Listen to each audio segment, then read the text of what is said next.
संत मरकुस रचित सुसमाचार अध्याय 14:1-72 पास्का और अख़मीरी रोटी का पर्व 2 दिन के बाद आने वाला था।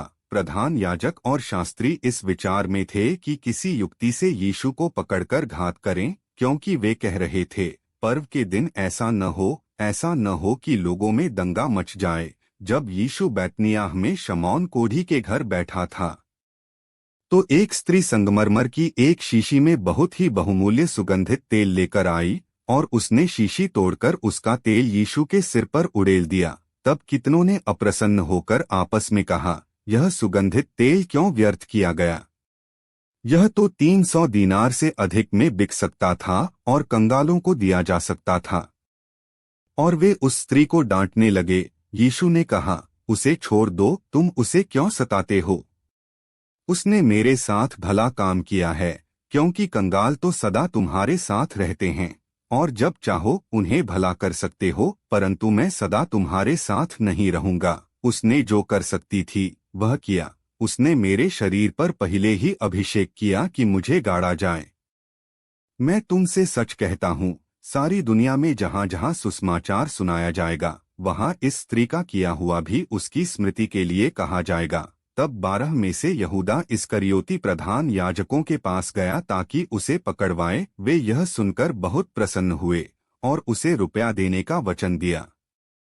और वह अवसर ढूंढने लगा कि कब उसे उनके हाथ पकड़वाए। अख़मीरी रोटी के पहले दिन जब पास्का बलि चढ़ाते थे, उसके चेलों ने उससे कहा, तू चाहता है कि हम जाकर तेरे लिए पास्का का भोजन कहाँ तैयार करें?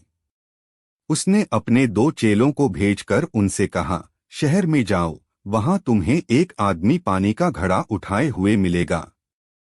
उसके पीछे हो लेना और जहां वह जाए वहां घर के स्वामी से कहना, गुरु पूछते हैं, मेरा वह अतिथिगृह कहाँ है जहां मैं अपने चेलों के साथ पास्का खाऊं? तब वह तुम्हें ऊपर का एक बड़ा सजा हुआ कोठा दिखाएगा, वहीं हमारे लिए तैयार करो। उसके चेले निकलकर शहर में गए और जैसा उसने उनसे कहा था वैसा ही पाया और पास्का तैयार किया।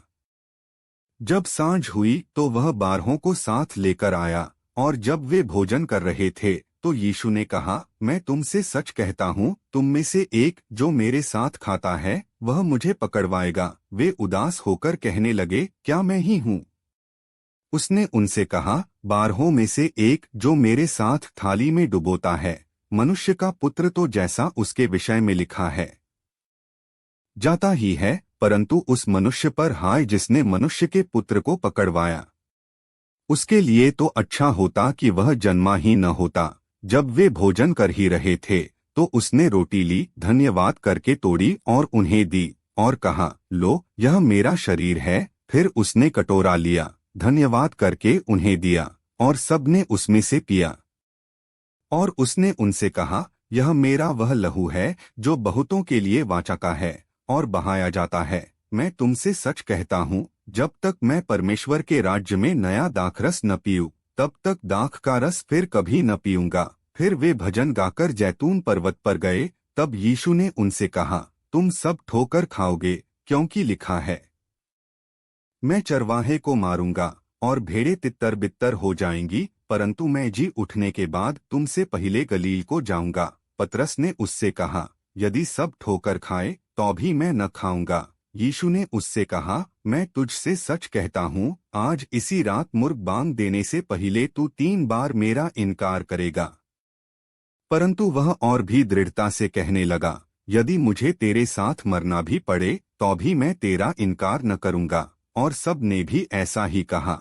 फिर वे गतसमनी नाम बाग में आए और उसने अपने चेलों से कहा, यहाँ बैठो जब तक मैं प्रार्थना करूँ। और वह पतरस, याकूब और यूहन्ना को अपने साथ ले गया और भयभीत और व्याकुल होने लगा और उनसे कहा, मेरा मन बहुत उदास है, यहाँ तक कि मैं मर ही जाऊं। तुम यहाँ ठहरो और जागते रहो। और थोड़ा आगे जाकर भूमि पर गिर पड़ा और प्रार्थना करने लगा कि यदि हो सके तो यह घड़ी उस पर से टल जाए। और कहा, अब्बा, हे पिता, तुझसे सब कुछ हो सकता है, यह कटोरा मुझसे टाल दे, तो भी जैसा मैं चाहता हूँ वैसा नहीं, परंतु जैसा तू चाहता है वैसा ही हो। फिर वह आकर उन्हें सोते पाया और पतरस से कहा, शमौन, क्या तू सो रहा है? क्या तू एक घड़ी भी न जाग सका?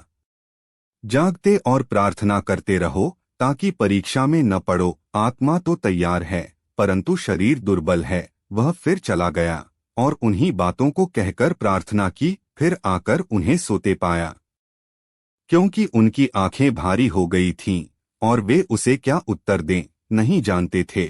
और तीसरी बार आकर उनसे कहा, अब सोते रहो और विश्राम करो। बस घड़ी आ पहुंची, देखो, मनुष्य का पुत्र पापियों के हाथ पकड़वाया जाता है। उठो, चलें। देखो, मेरा पकड़वाने वाला आ पहुंचा है।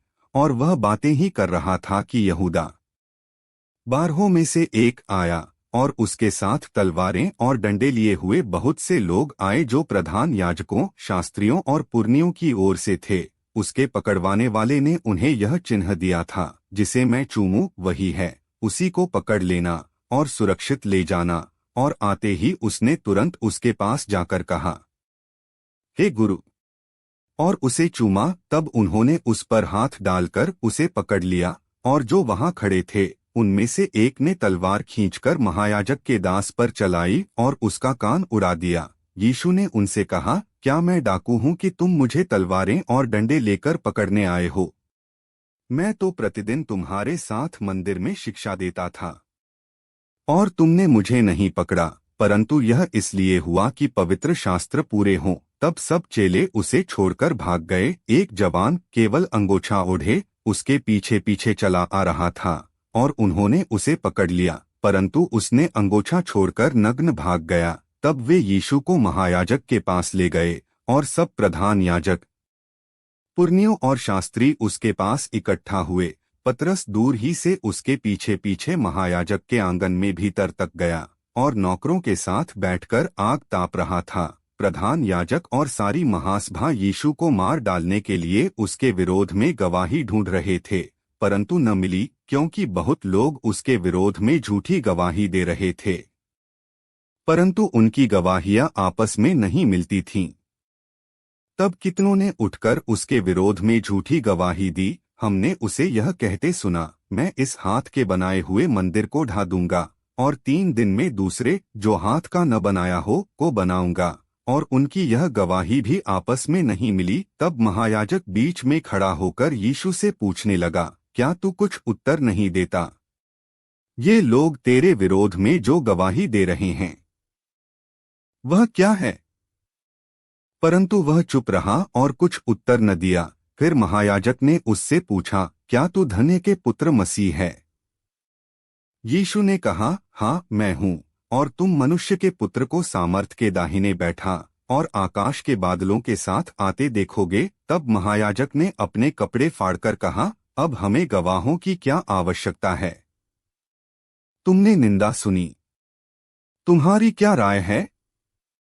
और सबने उसे दोषी ठहराया कि वह मृत्यु का अधिकारी है। तब कितनों ने उस पर थूका और उसका मुंह ढांपकर उसे घूंसे मारे और उससे कहा, भविष्यवाणी कर। और सिपाहियों ने उसे थप्पड़ मारे। जब पतरस नीचे आंगन में था, तो महायाजक की एक दासी वहां आई, और पतरस को आग तापते देखकर उसने उसकी ओर ताककर कहा, तू भी नासरी यीशु के साथ था।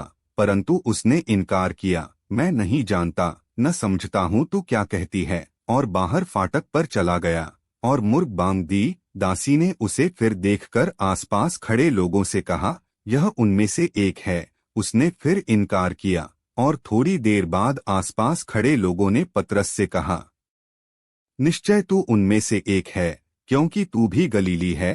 तब वह शपथ खाने और कहने लगा, मैं उस मनुष्य को नहीं जानता जिसके विषय में तुम कहते हो। और तुरंत मुर्ग ने दूसरी बार बांग दी। तब पतरस को वह वचन याद आया जो यीशु ने उससे कहा था, मुर्ग के 2 बार बांग देने से पहले तू 3 बार मेरा इनकार करेगा। और वह सोचकर रोने लगा। यह प्रभु का सुसमाचार है। आमीन।